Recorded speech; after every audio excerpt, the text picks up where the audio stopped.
watching Numbskull News, and today we're going to discuss, will the Big Ten and the SEC take over the world? Are they going to shut everybody out or form a super league or some shit? Well, I've already discussed the super league thing. I don't think that's going to happen. I think that's a lot of hyperbole, possibly a little clickbait going on with that, with some of the bigger media types that want to talk about it.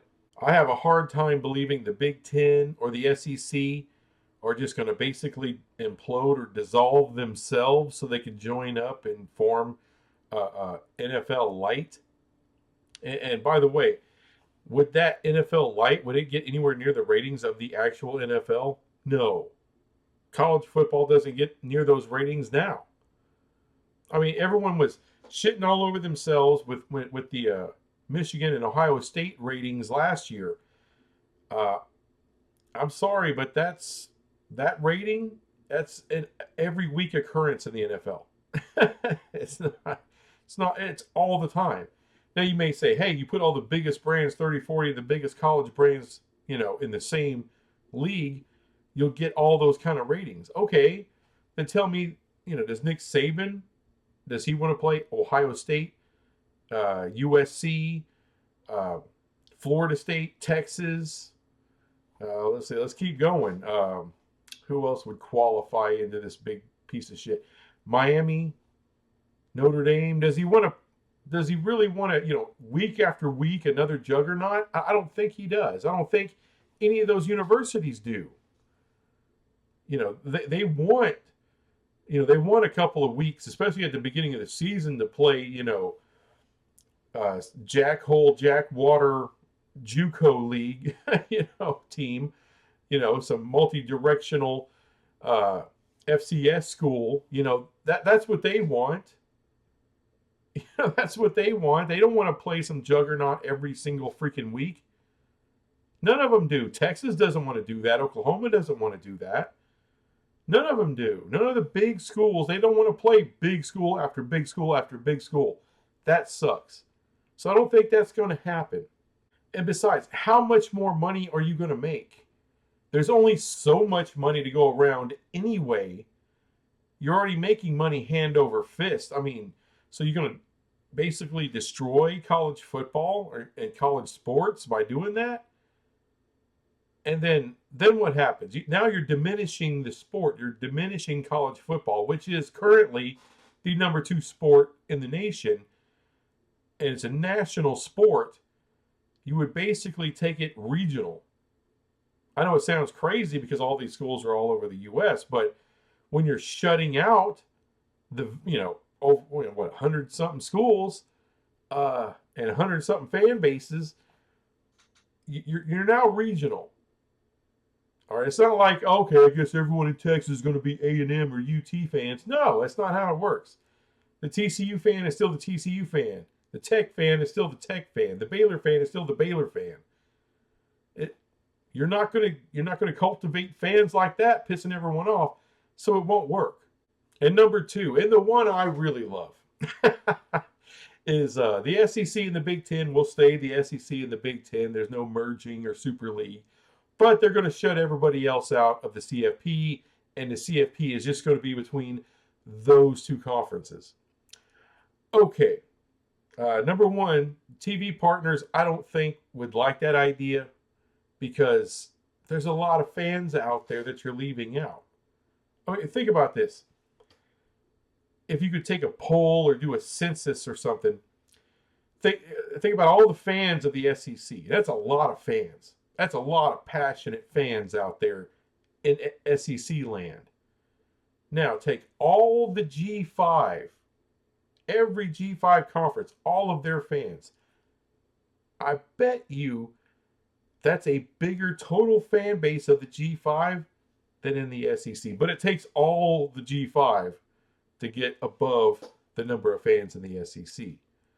But you add in the Big Ten, now you're way past all the G5. But now you add in the Big 12 fans, the ACC fans, and the Notre Dame fans.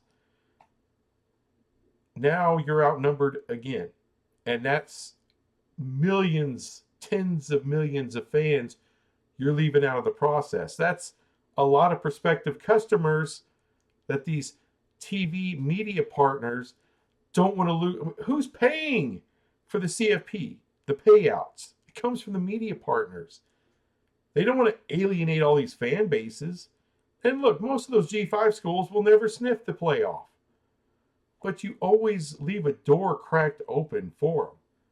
It's the smart. It's good business. It only makes sense. You leave a sprinkle of hope for the Sun Belt, is what you do. Will they get in? Maybe one day some Sun Belt team, shockingly shocks the world and gets into the playoff, the expanded playoff. It could happen, but you don't alienate millions of college football fans. It's bad business. It's stupid. But then comes the biggest obstacle.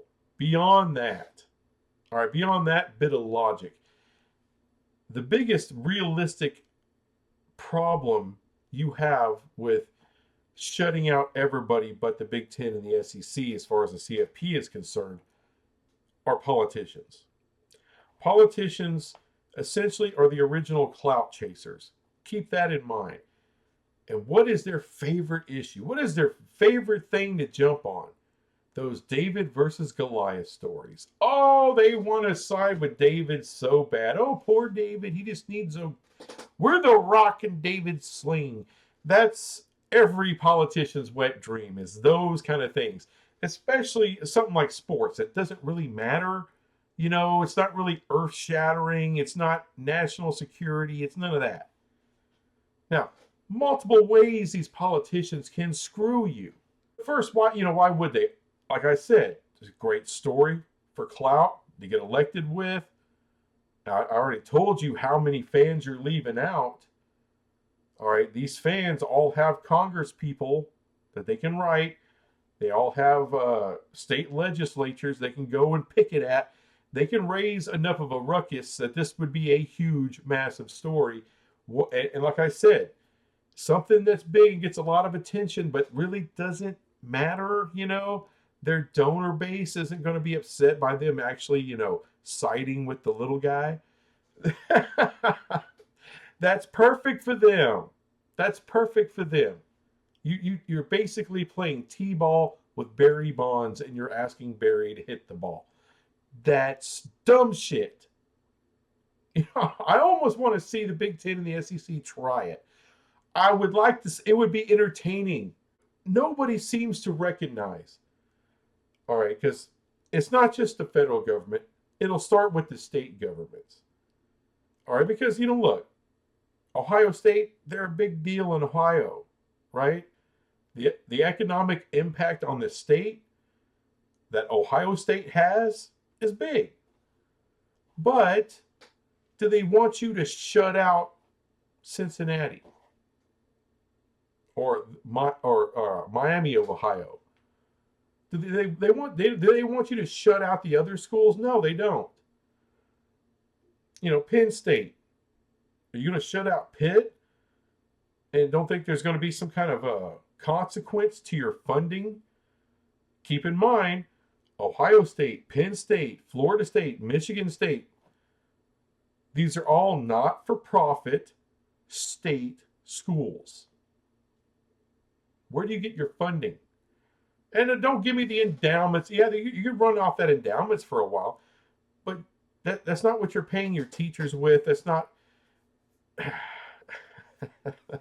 that's not where you're paying all your bills, the lights and the water, the electricity. You're not doing that with endowment money. And all that research money that we've heard about throughout all of this realignment crap, billions and billions and billions of academic research dollars. Sure, a lot of that does come from big-time mega corporations that want some research done so they can make some money on it. Sure. A big chunk of that comes from the federal government. The other politicians that'll screw you in the ass. So you love all that research dollars in Ohio State. Let's just keep using them for an example, right? That's a big time medical research facility they got over there. Well, if I don't like what you're doing, you know, essentially cutting out all the smaller schools so you can take even more of the money, that's something they can, all these politicians would, love to sink their teeth into. And funding, like I said, the funding is the big part of that. The first big part of that from the state level and the federal level. But why not take that research money, or part of that research money, tens of millions, hundreds of millions, whatever it is, from the federal government, and just slide it over to Tulane, slide it over to Utah. There's a couple other fine medical AAU schools. Tulane's one of the great ones in the country. All right, you don't think they would pull some funding from Penn State or Michigan State? Oh, come on. That's the first place they're going to get you. Then would come federal legislation. That would be the final hammer and nail in that coffin. So no, it's not going to happen. And besides, the SEC and the Big Ten, they both have attorneys, probably an army of attorneys, I'm sure, in their legal departments on retainer. And when asked, they're going to tell them, this is not a good idea. I know you're looking at the money, the more exposure for your schools. Sankey and Petiti, they're hired to look after those conferences and the schools within those conferences. You're doing your job, understand it, but just understand you're going to piss off a lot of politicians on the state level and the federal level. They can screw with your money like a son of a bitch. And yeah, there'll be lawsuits all over the place for years, costing this school and these conferences millions of dollars. And then how those lawsuits turn out won't even matter. Because at the federal level, Congress and the Senate will shut that shit down. They will pass new legislation to keep, basically like a college level antitrust legislation. You say, oh, they can't use antitrust, it ain't going to work. These bastards, all they do is write laws and regulations. And like I said before, they're the original clout chasers. You're giving them fuel to that clout fire. The David and Goliath story they love. And there's two Goliaths here, the Big Ten and the SEC. And all the schools within the Big Ten and the SEC are surrounded by G5s, Big 12, and ACC schools. Smaller universities, a lot of them public universities, and you're just going to screw them? That's not going to work out. That's not going to work out for the Big Ten and the SEC. And by the way, the Big Ten and the SEC, they haven't really talked about it. There's changes or whatever. I'm sure they've thought about it. I'm sure somewhere on a chalkboard somewhere they got some stuff written out. But as I said, if they have lawyers worth a damn, they'll tell them that that's a really bad idea, not a fight you want to have. Even for the two Goliaths in the country, what they'll tell you is, look, you got the majority of the control of the CFP. You got the two biggest voices.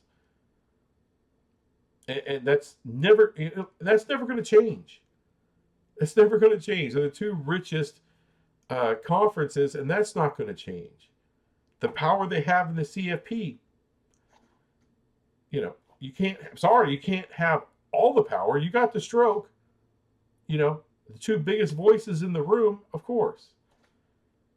Is the Big 12 going to match that? No. Brett Yormark made it pretty clear. We just want to see it at the table. We want to have a voice. And I think the Big 12 will have a voice going forward. I think they'll be taken seriously. They don't have the stroke in the room that the Big Ten and the SEC have. Absolutely not. They never will. Now, when the topic switches to the NCAA tournament, I think the level of and the boom and the bass of the Big 12 voice will get louder, because Sorry, we're the big dogs there. But it is the second revenue sport. So football is king. So Big Ten and the SEC will have the most power and the biggest voice in the room. But, the Big 12 is a self aware conference. We know we're not those guys. As I said, and as Brett Yarmark has said, you just want a seat at the table. You just want to be heard. That's it. And the shutting shit out, the shutting everyone out that's been bandied about by the media. Look, everyone's getting drunk with the realignment story, and I understand. I love realignment, but one of the negative things is that you'll get media people jumping on it, or even those that have been reporting it for a while. They still have got to push out subscriptions. They still got to write stories about something. And so let's keep going with that drama. Let's take it to whatever apocalyptic degree we can. Oh, it's just going to be those two conferences. Some dumb shit. It's just look, I'm just some asshole, just some asshole UPS driver in a spare room with Pulp Fiction and Matrix on the wall. Okay? I'm nobody. I got a GED, and I can figure out that kind of thing where the Big Ten and the SEC shut everybody out of the CFP and take it all for themselves. It's not going to happen, folks. It's just, number one, it doesn't make financial sense in the end, because it's the media partners that they don't want to shit all over a ton of their customer base. They don't. Now, let's say the Big Ten and the SEC all together, they're probably like 40% of the total fandom. That's a giant chunk of the total fandom, but you're shutting out the other 60%? That doesn't make financial sense. And then the legal component, getting all these state legislatures involved, and not and the federal level, it's just dumb shit. And I understand the hand wringing right now, because you just had a Power 5 league implode, self-destruct, commit Harry, whatever. And so now they're trying to figure it out, because the new CFP structure, I think it takes place next year, 24-25 season. And it'll be the 12-team playoff. I think it's like a 2-year deal. Then they got to rethink everything. And I think Greg Flugar is right. He says the chalk will be 5 automatic qualifiers with 7. I think it was 7 auto bids. I think that's right. I agree with them. I think they'll have to give a little bit, because of course the Big Ten and the SEC, they would love just everything to be at large bids, because they know they'll eat up the vast majority of that. But you need to include Cinderella in the dance. You have to. But ultimately, I think, especially when the next CFP comes around, expand it to 16. I think that's the ultimate answer. 6 automatic qualifiers and 10 at large. Now, you may say, "Oh, now you're just shutting." I'm like, no.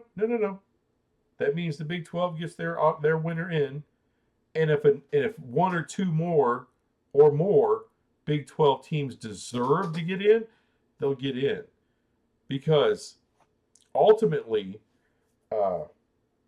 I'm not a huge automatic qualifier fan myself, even though I'm in the Big 12. I like a meritocracy. I like you get what you earn. Not just because that's one of the things that drives me nuts. I love the NFL. But there was a year where the Seahawks got into the playoffs at like 6-9, or whatever it was. It was disgusting. It was, yeah, they were a 6. I think that's right. They were a 6-win team, maybe 7-win team. I hate that shit. And at the same time, there was like I can't remember. It was like a 10 or 11-win team. It may have been the same year that the Patriots didn't miss the playoffs. and they won 11 games. You know, and I'm like, what in the hell? You got an 11 game winning, team that doesn't get in the playoffs, but the 6 or 7 win jackhole team in a crap conference gets in. I hated that crap. So